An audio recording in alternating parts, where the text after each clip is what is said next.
Hey guys, welcome back to the channel. And इस video में हम बात करने वाले हैं कि आखिर इतना सारा प्रोग्रामिंग लैंग्वेजेस क्यों है। It is quite interesting topic, so make sure to watch the video till the end. So let's start. So firstly हम ये समझते हैं कि आखिर ये प्रोग्रामिंग लैंग्वेज क्या है और ये क्यों बनाया गया है। सो ये प्रोग्रामिंग लैंग्वेज जो है ये इट्स जस्ट अ लैंग्वेज जिसकी मदद से हम कंप्यूटर को कुछ बता सकते हैं। Basically it's a medium to communicate with computers. और अगर आप डीपली जाओगे तो प्रोग्रामिंग लैंग्वेज भी डायरेक्टली कंप्यूटर को समझ में नहीं आता है। कंप्यूटर को जनरली जैसे आप हायरार्की देखोगे, जो लो लेवल से हाई लेवल की चीजें होती हैं, तो आप मोस्ट जो लो लेवल पे जाओगे तो वहां पे आपको सिर्फ बाइनरी नंबर्स मिलेंगे, बाइनरी डिजिट्स मिलेंगे, जो कि होता है सिर्फ 0 और 1। कंप्यूटर को सिर्फ वही 0 और 1 समझ में आता है, पर 0 और 1 तो हम समझ नहीं सकते हैं। उसमें अगर हम कोडिंग करने बैठ गए तो हमारी पूरी जिंदगी बीत जाएगी, पर फिर भी हम एक प्रोग्राम नहीं लिख पाएंगे। सो इसी प्रॉब्लम को ओवरकम करने के लिए लोगों ने 0 1 के ऊपर कुछ और चीजें बनाई, फिर ऐसे करते करते फिर असेंबली बना, जो कि थोड़ा बहुत हमें समझ में आती है, मतलब ह्यूमंस को समझ में आ जाती है। और जैसे धीरे धीरे चीजें और हाई लेवल होती गई, फिर कंप्यूटर साइंटिस्ट ने प्रोग्रामिंग लैंग्वेज बनाने लगे। प्रोग्रामिंग लैंग्वेज बेसिकली क्या था कि वो था जो हम नॉर्मल इंग्लिश बोलते हैं और जो टेक्निकल वर्ड्स होते हैं उनको मिक्स करके प्रोग्रामिंग लैंग्वेज बन गया, जो कि कंप्यूटर को भी समझ में आ जाता है और हमें भी समझ में आ जाता है। और यहाँ पे कंप्यूटर को समझाने के लिए इन लैंग्वेजेस को कंपाइलर और इंटरप्रेटर जैसे टेक्नोलॉजी को यूज करना पड़ता है, जिससे जो नॉर्मल हमारा प्रोग्राम होता है वो कंपाइलर उसको कन्वर्ट कर देता है मशीन अंडरस्टैंडेबल कोड में। और एक क्वेश्चन और आता है कि 0 1 कंप्यूटर को कैसे समझ में आता है। सो कंप्यूटर को अगर आप और ज्यादा लो लेवल पे देखोगे तो 0 1 भी समझ में नहीं आता है। वो तो मेटेलिक सेट है भाई, उसको कैसे समझ में आएगा। 0 1 डिजिट्स, मैथमेटिकल डिजिट्स कैसे उसको समझ में आएंगे। तो सिर्फ 0 1 का मतलब क्या होता है कंप्यूटर के लैंग्वेज में, ऑन और ऑफ। 1 मतलब ऑन और 0 का मतलब ऑफ। जब कंप्यूटर में करंट फ्लो करता है, कंप्यूटर के सर्किट में जब करंट फ्लो करता है तो उसे 1 से डिनोट करते हैं, और कंप्यूटर में जब करंट फ्लो नहीं करता है तो उसे 0 से डिनोट करते हैं। इसी ऑन एंड ऑफ को इस तरह से इनकोडिंग किया गया है एकदम लो लेवल पे कि जो हम कंप्यूटर को कहना चाहते हैं, जो हम टास्क उससे करवाना चाहते हैं, उसको काफी आसानी से समझ में आ जाता है। और ये 0 1 का कैलकुलेशन बहुत ही ज्यादा फास्ट होता है। और इन्हीं 0 और 1 बेसिकली ऑन और ऑफ को मैनिपुलेट करने के लिए हमारे पास प्रोग्रामिंग में ऑपरेटर्स होते हैं, लॉजिकल ऑपरेटर्स, अरिथमेटिक ऑपरेटर्स, और ये जितने भी तरह के ऑपरेटर्स होते हैं, ये ऑपरेटर्स उसी मैनिपुलेशन का काम करते हैं। तो बेसिकली आपको समझ में आ गया होगा कि programming language is just a language to communicate with computers. It's a medium between us humans and computers. So now let's see कि इतने सारे प्रोग्रामिंग लैंग्वेजेस क्यों हैं। सो इसको मैं आपको एक एनालॉजी से समझाना चाहूंगा। जैसे कुल्हाड़ी होता है और एक नाइफ होता है।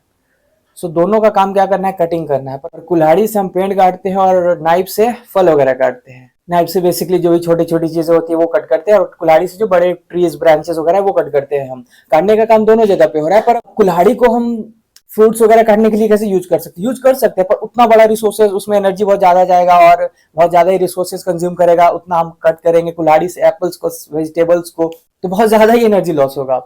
वही अगर नाइफ से हम पेड़ को काटने बैठ गया तो फिर बहुत ज्यादा टाइम लगेगा यार। पेड़ को काटते काटते काटते काटते कि पता नहीं कितना दिन लग जाएगा। अगर आपको समझ में आ रहा हो मैं क्या बोलना चाह रहा हूँ, कि जितने भी लैंग्वेजेस हैं सबकी कैपेबिलिटीज, सबके एट्रीब्यूट, सबके एबिलिटीज डिफरेंट डिफरेंट है। जिस तरह का सिनेरियो हमारा रहेगा वहां पे वो प्रोग्रामिंग लैंग्वेज यूज करते हैं।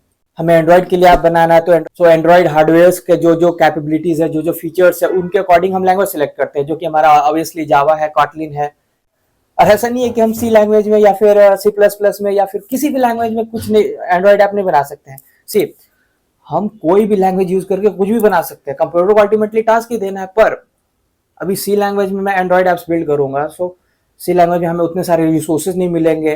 तो अगर उतना बड़ा हमारा कम्युनिटी नहीं है कि सी लैंग्वेज से हम एंड्रॉइड ऐप्स बनाए, अगर हमें कहीं भी प्रॉब्लम आती है तो हम उसको सॉल्व करने में बहुत टाइम लग जाएगा, क्योंकि वैसे हमारा कम्युनिटी सपोर्ट नहीं है कहीं भी इंटरनेट पे सी के लिए। ये वही बात हो जाएगी कि आप चाकू से, नाइफ से पेड़ काट रहे हैं।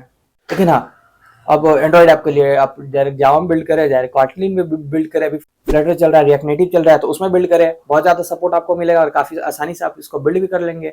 उसी तरह वेब डेवलपमेंट के लिए वेब टेक्नोलॉजीज हैं, एआई, मशीन लर्निंग, ये सब के लिए मशीन लर्निंग वाली टेक्नोलॉजीज हैं।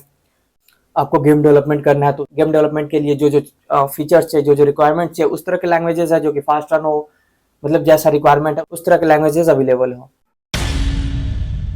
और पिछले एक डिकेड में हो ये रहा है कि इन चीजों को और आसान करने के लिए बेसिकली प्रोग्रामिंग के ऊपर लोगों ने फ्रेमवर्क्स, लाइब्रेरीज, इस तरह की चीजें भी बिल्ड करना स्टार्ट कर दी। इस डिकेड से, पिछले एक डिकेड में बहुत सारी आपको प्री बिल्ड लाइब्रेरीज मिल जाएंगी जो कि आपके ऑपरेशन में, आपके आपके टास्क को बहुत ही आसान कर देगा उनको, अगर आप यूज करेंगे तो। अभी जैसे मशीन लर्निंग की बहुत सारे लाइब्रेरीज है, बहुत सारी एल्गोरिदम्स है, अगर उन एल्गोरिदम्स को यूज ना करके, उन लाइब्रेरीज को यूज ना करके हम कोई भी मशीन लर्निंग का प्रोजेक्ट स्क्रैच से बिल्ड करें तो उसमें महीनों लग जाएंगे। लेकिन अगर हम उन लाइब्रेरीज को, उन फ्रेमवर्क्स को जो कि ऑलरेडी बनी बनाई है, उनको यूज करके हम बनाए तो हम काफी आसानी से विद इन अ वीक्स किसी भी मशीन लर्निंग प्रोजेक्ट्स को बना सकते हैं। तो बेसिकली इतनी सारी लैंग्वेजेस जो है, ये जो कंप्यूटर साइंटिस्ट है उन्होंने अपने हर different use cases, different test cases, different needs की वजह से इस तरह से लैंग्वेज को डेवलप करा है, जहाँ पे जिस तरह के सिनेरियो, जिस तरह का टेस्ट बन रहा है, वहाँ पे उस तरह का प्रोग्रामिंग लैंग्वेज हम यूज करते हैं। सो आई होप आपको समझ में आ गया हो कि क्यों इतनी सारी प्रोग्रामिंग लैंग्वेजेस है। हम चाकू से, नाइफ से पेड़ नहीं काट सकते हैं, पर डिफिकल्टीज होगी। और कुल्हाड़ी से हम फल वगैरह, वेजिटेबल्स वगैरह नहीं काट सकते हैं, पर उतना सारा रिसोर्सेज इतनी छोटी चीज के लिए क्यों यूटिलाइज करें। तो आई होप ये क्वेश्चन का आंसर आपको पता चल गया होगा कि इतनी सारी प्रोग्रामिंग लैंग्वेज क्यों अवेलेबल है मार्केट में। So that's it for this video. I hope this video was informative for you. And अगर ये वीडियो पसंद आया तो वीडियो को लाइक जरूर से करें, एंड इसी तरह की वीडियोस फ्यूचर में भी देखने के लिए make sure to subscribe. Until next time, keep building and keep exploring.